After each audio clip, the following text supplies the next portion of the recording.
से growth expect नहीं करेंगे, फिर आपने इक्विटी शेयर क्यों लिए? इक्विटी शेयर लेने के पीछे एक ही तात्पर्य है, क्या? कि आप ग्रोथ चाहते हैं, एक्सपेक्टेशंस आपकी ह्यूज होती हैं।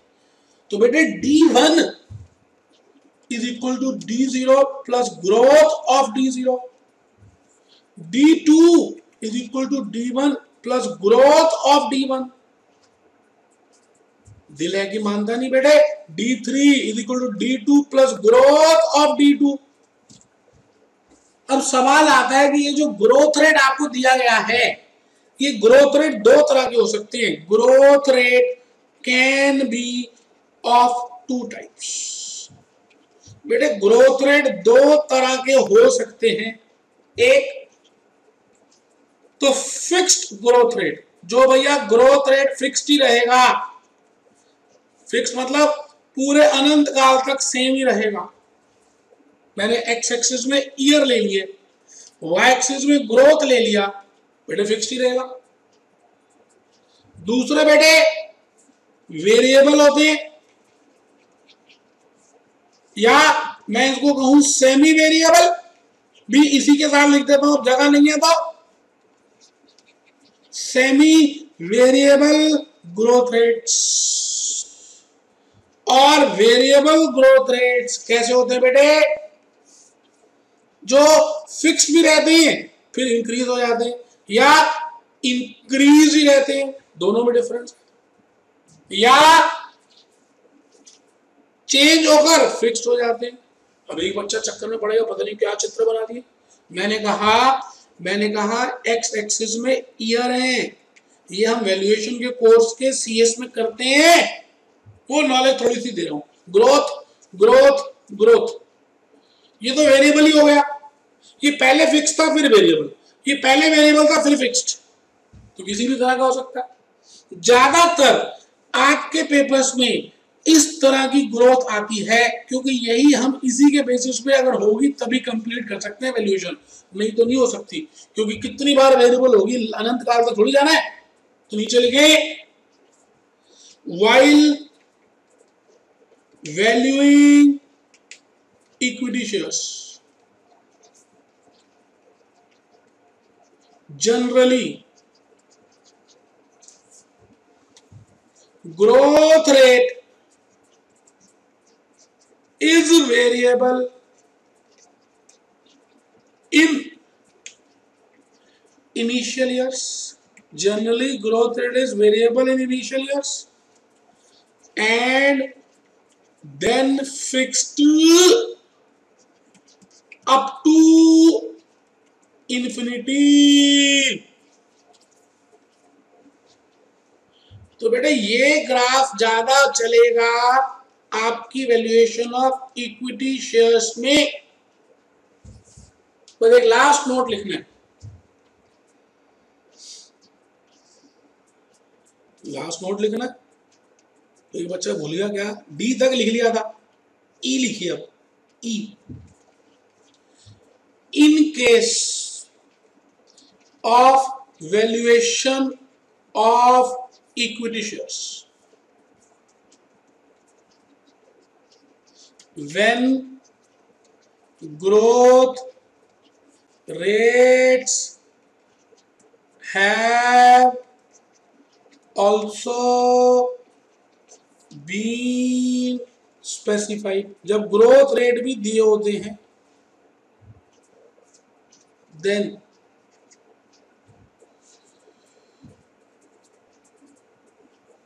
and growth rate is fixed, बेटे आराम से भी लिख लें फिर समझाऊंगा। And growth rate is fixed up to infinity, then for calculating the value of all future years dividend, we will use, आराम से बेटे, नींद रहा है, पानी पी लीजिए, पानी पी लीजिए, अब तो वो पॉइंट शुरू हो रहा है जो पेपर में आने वाला है। We will use Myron Gordon's model. एक बच्चे की नींद खुली जैसे ही मैंने कहा मायरॉन गॉर्डन्स मॉडल, उसने कहा अरे ये तो नाम सुना हुआ है, कहीं किया था, ये तो चैप्टर कोई किया था, डिविडेंड डिसीजन में उसने किया था, उसको याद आ गया। बेटे उसको जैसे ही याद आया उसने कहा अच्छा ये फॉर्मूला था P0 is equal to D1 upon KE minus G। बिल्कुल ठीक पहचाना मेरे बेटे। तो P0 का मतलब क्या है? Price of all future years dividend. D1 का मतलब क्या है? Next years dividend. KE का मतलब क्या है? Cost of equity. G का मतलब क्या है? Growth rates. आराम से देख ले बेटे, कोई जल्दी है ही नहीं। फिक्स्ड ग्रोथ रेट्स, बेटर यहां लिखे आप फिक्स्ड ग्रोथ रेट्स। बस बेटा लास्ट एक छोटी सी बात बतानी है और एक फॉर्मेट बताना है तो हमारी कहानी खत्म होगी और फिर मैं आगे चलूंगा।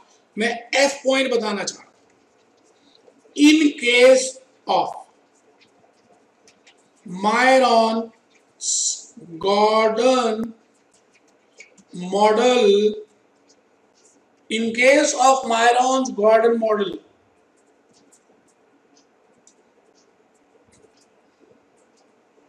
price of future years dividend,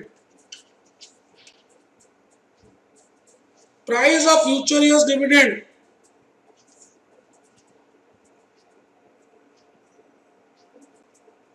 is of beginning of year। एक बच्चा है ना मास्टर भूल गया, भूल ही गया, भूल गया, लो भूल गया। Price of future year dividend is of beginning of the year. कहता समझ नहीं आया, एक बच्चा क्या बकबक कर रहा है। अभी बताता हूं।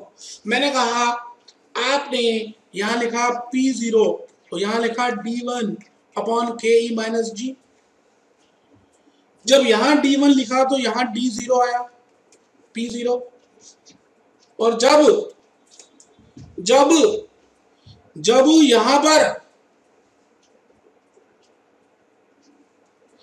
यहां पर D3 लिखेंगे क्या आएगा? P2, एक साल पहले की। और जब यहां D5 लिखेंगे तो यहां क्या आएगा? P4, एक साल पहले। आप मेरी बात समझ रहे हैं बेटे? बस अभी लिख लें, ये बात मैं समझाऊंगा, खाली एक बार ये लिख लें जिससे कि आपको याद रहे कि मैंने कुछ बताया था। लास्ट पॉइंट लिखवा रहा हूं, G point. Following is the format. Following, अब बेटा सारे क्वेश्चंस हो जाएंगे, बस एक छोटी सी बात समझाऊंगा। Following is a format for calculating value of equity share year, cash flow, present value factor and present values। 1 2 3 P3 या यहां लिख दीजिए, चलिए 4 लिखिए अभी। D1 D2 D3 P3 is equal to D4 upon KE minus G। एक बच्चा डर गया जैसे मैंने चीख से बोला, उसको पता नहीं क्या कर रहा है मास्टर। तो यहां लिखेगा भाई present value factor 1, factor 2, factor 3 और यहां भी प्रेजेंट वैल्यू फैक्टर 3 और इसको बादल बना दीजिए। बादल बादल बादल टोटल कर दीजिए, इसको बोलिए total of present value of one equity share. लो बेटा,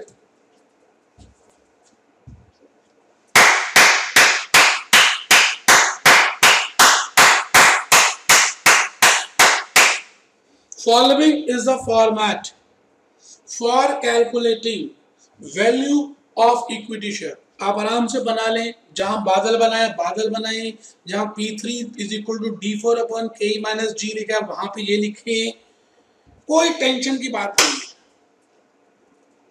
एक बच्चा कह रहा है हर बार फोर्थ ईयर में ऐसा होगा, नहीं बेटे, ये तब होगा जब ग्रोथ रेट जिस ईयर से कांस्टेंट हो जाएगा। गॉर्डन का मॉडल कब लगाएंगे वो मैं बताऊंगा, आप पहले लिखिए। लिख लिया जी, लास्ट पॉइंट है H। In case market price पर share is more than present value of future benefits, then it is a case of overpricing,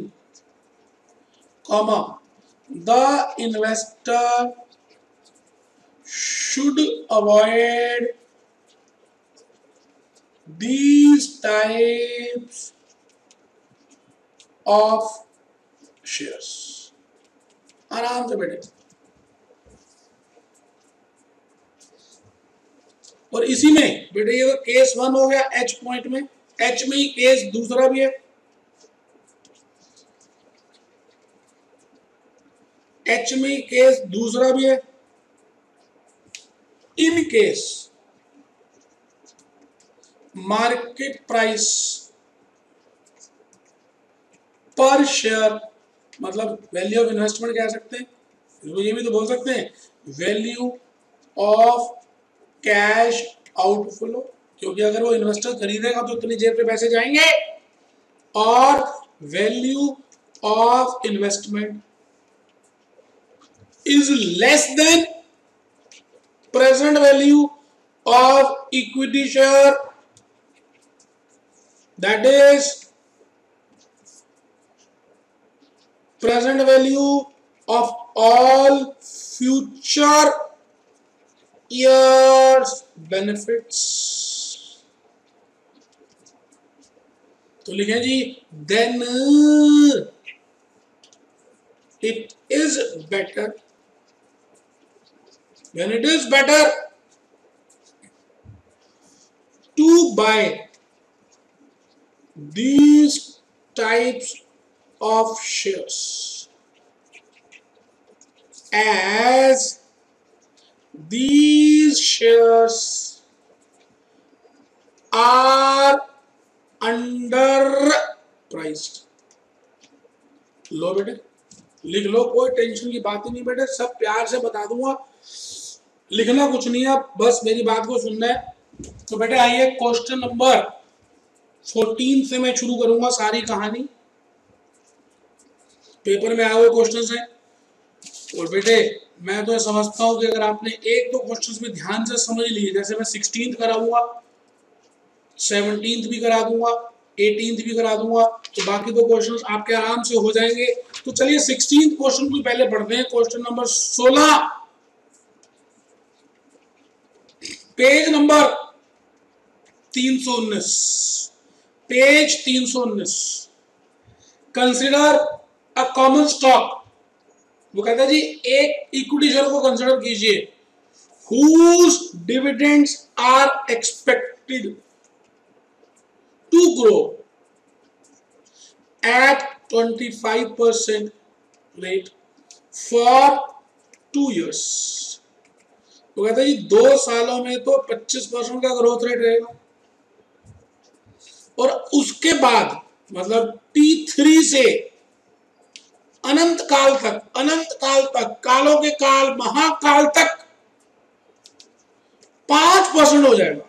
लिखा हुआ है 2 बाय नहीं लिखा, 2 5%, बाय 5% नहीं लिखा। 2 का मतलब वहीं तक, उतना, बाय का मतलब उतने से। और कह रहा है डिविडेंड जो दिया था लास्ट ईयर में वो 2 रुपए का दिया था। The investor desires 12% return. You are required to find out the value of one stock.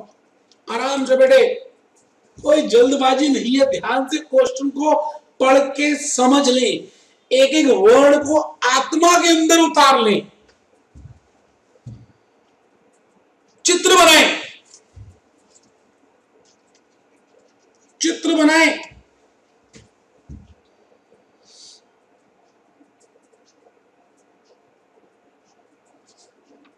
अब मैं एक बात कहना चाहता हूं वर्किंग नोट नंबर 2 में। In this question, growth rate can be graphically shown as follows. बेटे इस क्वेश्चन में ग्रोथ रेट ग्राफिकली इस तरह से हम दिखा सकते हैं। पहले बेटे वेरिएबल थे, फिर जीरो फिक्स्ड हो गए। वेरिएबल में कितने थे बेटे? 25%, फर्स्ट ईयर भी सेकंड ईयर भी, और थर्ड ईयर से 5% हो गए फिक्स्ड। तो फिर मैं लिख रहा हूं hence in order to find out value of all future years dividend from year third, बेटा थर्ड ईयर से शुरू करेंगे गार्डन की, from year third to infinity, from year third to infinity, comma, we will apply Myron's Gordon model in year 3, in year 3। बेटे Gordon का model हम year 3 में लगाएंगे। तो जब गॉर्डन का मॉडल ईयर 3 में लगाएंगे तो यहां D3 आएगा, तो यहां पर P2 आएगा। क्यों? क्योंकि गॉर्डन हमेशा 1 साल पहले की वैल्यू को देता है, जैसे ये बेसिक फॉर्मूला है। यहाँ D1 लगाएंगे तो यहाँ P0 आएगा, तो यहाँ D3 लगाएंगे तो यहाँ P2 आएगा। बस इस बात का ध्यान रखना है कि अगर आपका जिस ईयर से ग्रोथ रेट कांस्टेंट हो जाएगा उसी ईयर से गॉर्डन लगा सकते हैं, गॉर्डन लगा सकते हैं। तो हमारा उस ईयर से इंफिनिटी तक कोई टेंशन की बात नहीं रहेगी। उस ईयर से इंफिनिटी तक वो सारी वैल्यूज हमारी यहीं तक आ जाएंगी। जैसे मैं आपको बताऊं कि आप यहां खड़े हैं, आप रामलाल हैं, इनफाइनाइट तक ये पीरियड है, ये T1 है, ये T2 है, ये T3 है, ये T4 है, मान रहे हैं।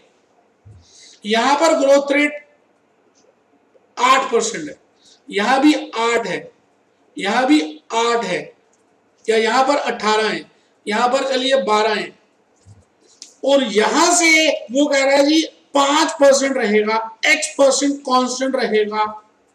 तो बेटे जब जब ग्रोथ रेट वेरिएबल होगा आप गॉर्डन मॉडल नहीं लगा सकते।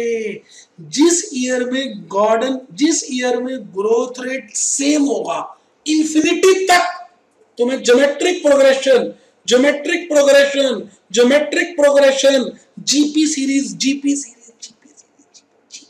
जीपी समेशन ऑफ जीपी का फॉर्मूला लगाऊंगा। वो तो मैंने डिविडेंड बताया। तो मैं इस ईयर से गॉर्डन लगाऊंगा, तो यहाँ D4 लिखूंगा, तो जैसे ही मैं यहाँ D4 लिखूंगा तो यहाँ पे क्या आएगा P3, और यहाँ D1 लिखूंगा, यहाँ पे D2 लिखूंगा, और यहाँ D3 लिखूंगा। इसका मतलब अगर मैं D1, D2, D3 और इन सभी भविष्य काल के जितने भी डिविडेंड हैं वो मैं कह रहा हूं वो P3 में रिप्रेजेंट हो रहे हैं। P3 का मतलब क्या है? टोटल ऑफ, सुनना सुनना सुनना सुनना सुनना, ध्यान से सुनना, नींद आ रही है आपको। Total of present value of all future years dividend if growth rate is same। बेटे गॉर्डन का एक सबसे बढ़िया कंसेप्ट है कि ग्रोथ रेट सेम होना चाहिए। तो बेटे मैं भूपेश आनंद आज आपके सामने ये कह रहा हूं कि मैं इसकी प्रेजेंट वैल्यू फैक्टर 1 से लगाऊंगा, इसकी प्रेजेंट वैल्यू फैक्टर 2 से लगाऊंगा, इसकी प्रेजेंट वैल्यू फैक्टर 3 से लगाऊंगा, लेकिन ये जो T4 में आया P3 इसकी भी प्रेजेंट वैल्यू फैक्टर 3 लगाऊंगा। इसीलिए मैंने वहां पर बादल बनाया था, क्योंकि P3 आएगा। और P3 क्या रिप्रेजेंट करता है आप देखिए क्या लिखते हैं। P3 is equal to total of present value of all future years dividend if growth rate is fixed same up to infinity। अब ये जो वैल्यू आएगी ये तो कब की आएगी? एंड ऑफ थर्ड ईयर की आएगी। और हम जो यहां लिखेंगे वो D4 लिखेंगे। गलती यहां पे कई बार बच्चा कर जाता है कि ये तो लिखेंगे तो फोर्थ ईयर के सामने, लेकिन वैल्यू आएगी थर्ड ईयर की। इसलिए प्रेजेंट वैल्यू फैक्टर कौन सा लगाना है? थर्ड ईयर का ही लगाना है। थर्ड ईयर का, third third third third year का। तो बेटे मैं आपके सामने खड़ा हूं इस समय, क्वेश्चन नंबर 16 करने की दिल करता हूं मेरा। मैं 1 मिनट के लिए आपको समय दूंगा, आप शुरू कर दीजिए। स्टेटमेंट शोइंग करिए प्लीज, 1 मिनट करके दिखाइए। तो लिखें जी statement showing calculation of value of equity share year. पहला column cash flow present value factor and present value. लो बेटे हिम्मत नहीं हारनी मेरे बेटे, जो डर गया सो मर गया। देखिए थर्ड ईयर में मैं क्या लिख रहा हूं, थर्ड टू इंफिनिटी। इसका मतलब यहां पे गॉर्डन लगा सकते हैं। आइए D1 is equal to working note number 3 D0 plus growth of D0। तो D0 कितना है? 2 प्लस 25% ऑफ 2। ये आ गया जी 2.5 रुपए। तो D2 कितना आएगा? 2.5 रुपए प्लस 25% ऑफ 2.5 रुपए।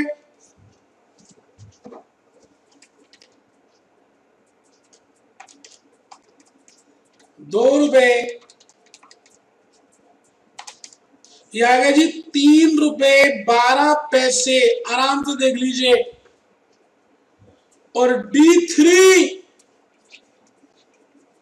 D2 plus growth rate of D2 ₹3.12 plus 5% of ₹3.12। ये आ गया जी ₹3.28। ये देख लीजिए, मैं कैलकुलेटर पे कर रहा हूं कि आप सोच रहे हो। ये देख लीजिए, ये आ गया, ये आ गया, ये आ गया। अब इनको यूज करेंगे। अब D4 निकालने की जरूरत ही नहीं है। क्यों? क्योंकि D3 से ग्रोथ रेट कांस्टेंट है, तो थर्ड ईयर से हम क्या करेंगे, गॉर्डन का फॉर्मूला लगा सकते हैं। ठीक है, इंडिविजुअल तब तक निकालने जब तक रेट अलग अलग हो। तो D1 D2 T2, क्यों, क्योंकि यहां लिखूंगा D3 अपॉन KE-G। तो बताइए जी, D1 कितना था, 3 रुपए, तो 2 रुपए 50 पैसे, 3 रुपए 12 पैसे।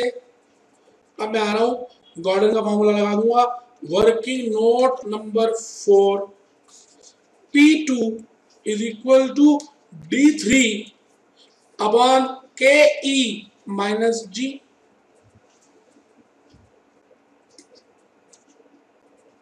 तो D3 कितना है जी, 3 रुपए 28 पैसे अपॉन KE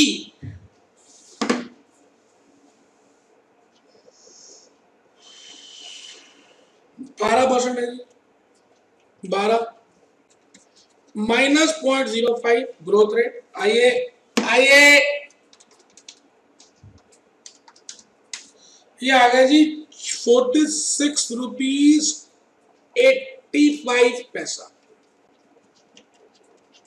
46 रुपीज 85 पैसा। ये क्या चीज आई है, P2 आया। This is price of all future years dividend, price of all future year dividend at year at year 2 if growth rate is constant, that is 5%। आराम से बेटे, कोई जल्दी नहीं है। 46 रुपीज 85 पैसा यहां लिख दिया। अब इस बात का ध्यान रखना है कि आप डिस्काउंटिंग रेट कैसे लिख रहे हैं, जरा देखिए। 12%, 1 डिवाइडेड बाय 1.12, यारा जी 0.8928, यारा जी 0.7971। अब मैं थर्ड ईयर में भी सेम ही लिख रहा हूं, 0.7971। मैंने बादल लिखा था, बच्चे यहाँ गलती करते हैं, भले ये थर्ड ईयर है लेकिन गॉर्डन हमेशा एक साल पहले की वैल्यू को बताता है। समझ आया? तो बेटे ध्यान रखना है, इकड़ो ध्यान रखना है, इकड़ो भूल चोली। आइए आइए आइए आइए, लीजिए। सर क्या लेना है बेटे, कैलकुलेट कर रहा हूं, आप तो करोगे नहीं। 42 रुपए 6 पैसे आ गए जी, 42 रुपए 6 पैसे, यही आंसर है। तो बेटे मैंने मेमोरी का फंक्शन यूज किया, गॉर्डन यूज किया, डिविडेंड यूज किया, ग्रोथ रेट यूज किया, ग्राफ बताया और फिर वैल्यू आई। अब मैं इसकी इंटरप्रिटेशन लिख रहा हूं। In case stock exchange bracket में BSE NSE market price is more than 42 rupees 6 paisa, then it is not advisable to buy this type of equity share because it is overpriced। वो बेटे इसके बाद opposite आगे लिख लीजिए। अब समझ आ गया बेटे, अब क्या लिखना है, 16 कर दिया। एक क्वेश्चन और करना चाहूंगा जिससे कि आपको कंसेप्ट पूरा अंदर तक चुभ जाए। तो बता दीजिए 17 से 18 में से कोई भी एक क्वेश्चन कर लेते हैं, दोनों एक जैसे ही है। 17 कर लेते हैं, चलिए।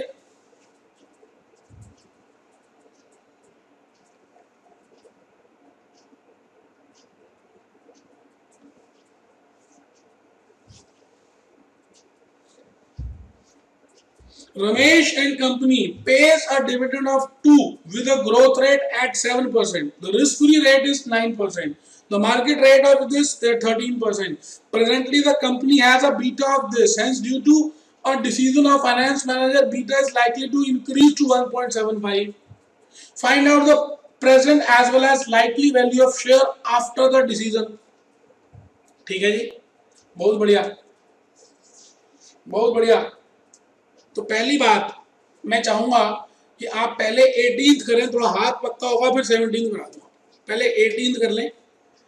A company is likely to grow at a rate of 2% in first year. First year में कह रहा है जी 2% से ग्रो होगा। सेकेंड ईयर से next 2 years 3%, first year 2%, 3% in next 2 years, and then 6% up to infinity. The company recently paid ₹10. D0 is ₹10. If the rate of return expected on the company KE 8%, तो आपको निकालना है market price और value of equity share.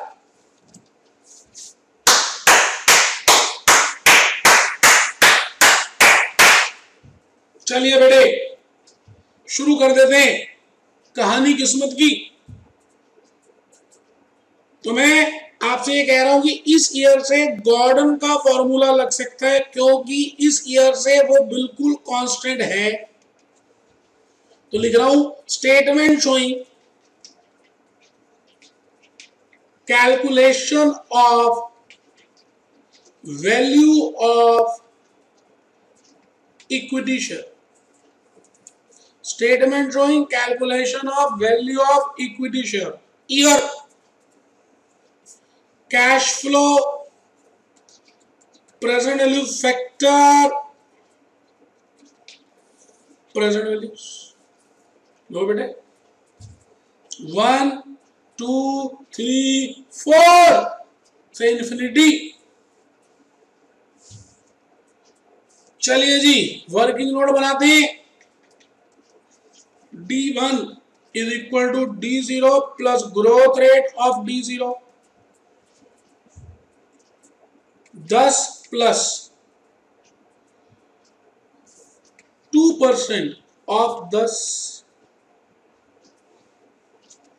तो देखिए जी कितना आ गया। तो 10 रुपए 20 पैसे। D2 is equal to D1 plus growth of D1, 10 रुपए 20 पैसे प्लस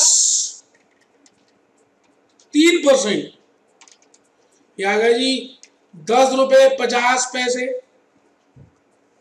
D3 10 रुपए 50 पैसे प्लस 3% ऑफ 10 रुपए 50 पैसे,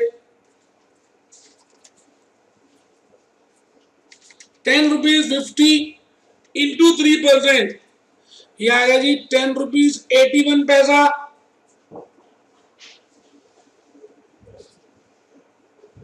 तो D4 देखिए कितना है। D4 10 rupees 81 plus 5% of 10.81। Check करिए।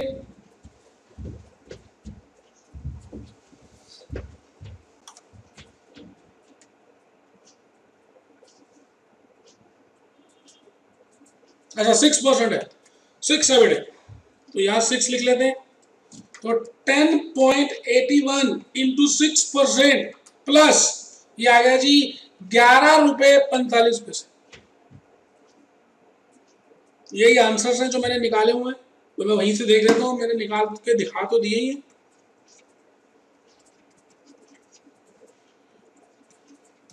लो बेटे अब यहां पर आपको एक छोटा सा फॉर्मूला और यूज करना पड़ेगा। P3 is equal to D4 upon KE minus G। तो D4 आप निकाल चुके हैं 11 रुपए 45 पैसे माइनस 0.06 और 0.08 लो बेटे, क्या आ गया जी 575 रुपए,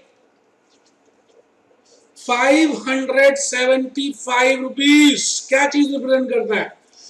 इट रिप्रेजेंट्स, जैसे कर्ता रिप्रेजेंट करता है HUF को, it represents the value of all future years dividend if growth rate remains same, that is 6% at the end of third year।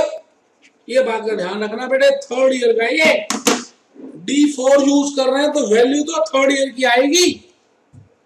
तो चलिए जी, मैंने यहां पर भी लिख दिया 575, ये P3 है, इसका मतलब यहां पर और यहां पर फैक्टर सेम होगा, ये बात मैं पहले भी बता चुका हूं। चलिए कोई दिक्कत नहीं। अब आप आ जाइए 8% में 1/1.08, ये आ गया जी 0.925, 0.857, 0.793, 0.793 टोटल। लो बेटे, लो बेटे,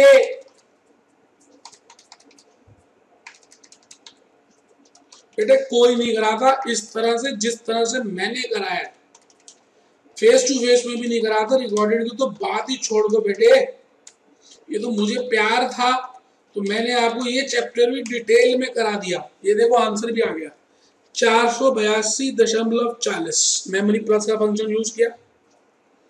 तो मैं चाहता हूं कि एटलीस्ट आपने 16-17 क्वेश्चंस जो मैंने दिए हैं वैल्यूएशन ऑफ सिक्योरिटीज में, इतने तो जरूर कर लें, इसके ज्यादा करने की जरूरत है नहीं, इतने ही कर लें और जो थ्योरी बताई है उतनी कर लें, तो मुझे लगता है आपके आराम से नंबर आ सकते हैं, आप काम कर सकते हैं। हाँ, एक क्वेश्चन जो मैंने शायद हल्की सी गलती कर दी, 13 नंबर, आपको जरूर जैसे मैंने सॉल्व किया वैसे कर लीजिए, उस मेथड से कर लीजिए, क्योंकि ड्यूरेशन को निकालने के दो मेथड्स हैं, एक पे बैक और एक दूसरा जो मैंने दिया टाइम फैक्टर का, वेटेड फैक्टर का। तो आप वेटेड फैक्टर यूज कर लीजिए, सोल्यूशन तो पूरी दी हुई है, इसमें नाराज क्या होना है। करना है बेटे, घर में करना है, ईमानदारी से करना है। मेरे नंबर आपके पास हैं, आपको कोई दिक्कत हो, कोई डाउट हो, आप SMS कर सकते हैं, व्हाट्सएप कर सकते हैं। फोन में वैसे उठाता नहीं, तो आप आराम से नंबर लिख लीजिए, इसमें आपने फोन SMS करना है, व्हाट्सएप कर देना है, ईमेल करनी हो ईमेल भी कर सकते हैं, bhupesh.anand@gmail.com। बेटे इन्हीं बातों के साथ मैं ऑफिशियली इस चैप्टर को यहीं पर क्लोज कर रहा हूं। 3 लेक्चर्स हो गए। भगवान करे आप मन लगाकर मेहनत करें और लाइफ में सक्सेस की सीढ़ियां चढ़ते जाएं और इसी जन्म में सारे अपने सपने पूरे कर दें। मेरी तो यही शुभकामना रहेगी बेटे।